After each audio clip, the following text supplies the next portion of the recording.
మనం probiotic packet చూసినట్లయితే దాని మీద అనేక బ్యాక్టీరియా మెన్షన్ చేసి ఉంటాయి.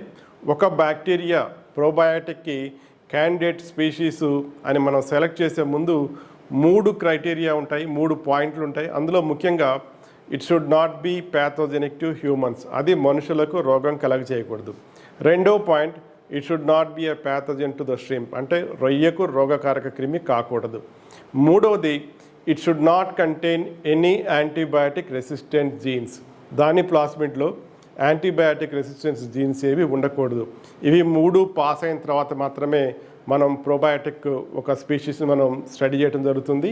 సో ఈ విధంగా స్టడీ చేసేటప్పుడు మనం చూసినట్లయితే బ్యాక్టీరియాకి మనకి ఒక సైంటిఫిక్ నేమ్ ఉంటుంది, దాంట్లో జీనస్ ఉంటుంది, స్పీషీస్ ఉంటుంది. ఉదాహరణకి జనరల్గా మనకి పాపులర్గా ప్రోబయాటిక్ స్పీషీస్ ఏంటంటే బ్యాసిల్లస్ సటిలిస్, SUBTILIS. ఈ స్పీషీస్ మనం ఎక్కువగా మనం ప్రోబయాటిక్స్లో చూస్తూ ఉంటాం. సో ఉదాహరణకి మనిషికి ఒక సైంటిఫిక్ నేమ్ ఉంది హోమోసేపియన్ అని, అలాగే ప్రోబయాటిక్ ఒక సైంటిఫిక్ నేమ్ ఉంది బ్యాసిల్లస్ సబ్టిలిస్ అని. కానీ అందరూ మనుషులు సమానం కాదు, ఒక్కొక్క మనిషికి ఒక్కొక్క స్కిల్ ఉంటుంది. కొంతమంది బలంగా ఉంటారు, కొంతమంది మెంటల్గా బాగా ఆలోచిస్తారు, కొంతమంది స్లోగా ఎంతసేపు అయినా పరిగెత్తగలరు, కొంతమంది చాలా ఫాస్ట్గా పరిగెత్తగలరు.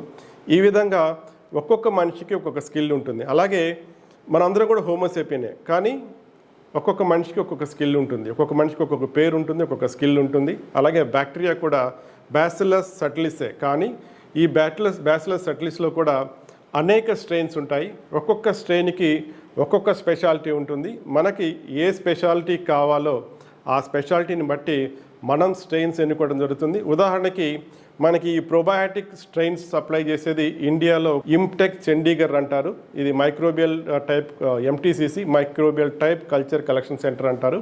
ఇక్కడ మనకి ఏదైనా స్ట్రెయిన్ కావాలంటే వాళ్ళ వెబ్సైట్లోకి వెళ్ళి ఆర్డర్ పెట్టుకోవచ్చు. బ్యాసిల్లస్ సటిలిస్ అని కొడితే చాలా మల్టిపుల్ స్ట్రెయిన్స్ వస్తాయి. సో ఒక్కొక్క స్ట్రెయిన్కి ఒక్కొక్క స్పెషల్ క్యారెక్టర్ ఉంటుంది. కాబట్టి అన్ని బ్యాసిల్లస్ సటిలిస్ ఒకటి కాదు, బ్యాసిల్లస్ సటిలిస్లో కూడా స్ట్రెయిన్స్ ఉంటాయి. ఒక్కొక్క స్ట్రెయిన్కి ఒక్కొక్క స్పెషల్ క్యారెక్టర్ ఉంటుంది. ఆ స్పెషల్ క్యారెక్టర్ని బట్టి మనం ప్రోబయాటిక్ సెలెక్ట్ చేసుకుంటాం. మరొక వీడియోలో నేను ఈ ప్రోబయాటిక్ స్పీషీస్ ఏంటి, స్ట్రెయిన్ ఏంటి, ఈ ప్రోబయాటిక్ స్పీషీస్ యొక్క స్పెషల్ ఫంక్షన్స్ ఏంటి అనేది నేను డీటెయిల్గా వివరిస్తాను.